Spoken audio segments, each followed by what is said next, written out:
résistance! J'ai pas l'impression que notre voix elle est entendue, donc là je viens pour m'exprimer parce que le fait d'avoir interdit les manifestations au tout début, ça m'a vraiment mis en colère, donc c'est ce qui m'a poussé à venir aussi manifester, et parce que voilà, on a l'impression que la liberté d'expression elle est à géométrie variable, donc voilà, c'est pour toutes ces raisons que je manifeste. Et il y a juste un génocide comme il y a. Je trouve que c'est un des pires qu'il y ait jamais eu. Ils ont faim, ils ont soif, ils sont bloqués, ils sont tués, ils n'ont plus d'hôpitaux. Enfin, pour moi, c'est ce qu'il y a de pire. Et j'imagine toujours ma fille à leur place.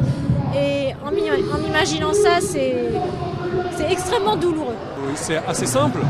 C'est qu'à un moment donné, quand on voit un peuple qui est en train de mourir, quand on voit des réponses disproportionnées par rapport à la situation, on ne peut que bouger autant qu'humain.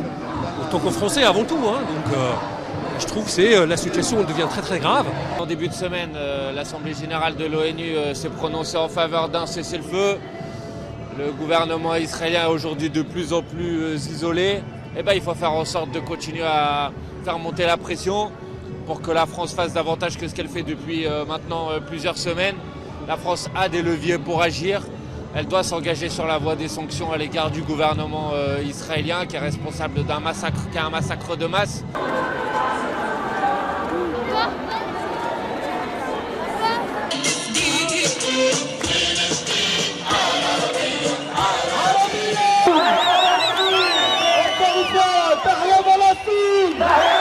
Macron ne veut pas, nous on est là. On est où? On est là.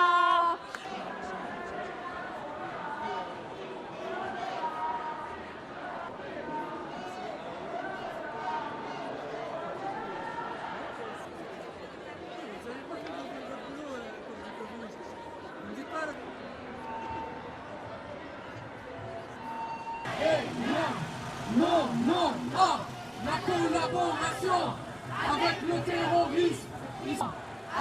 terrorisme, israélien. Non.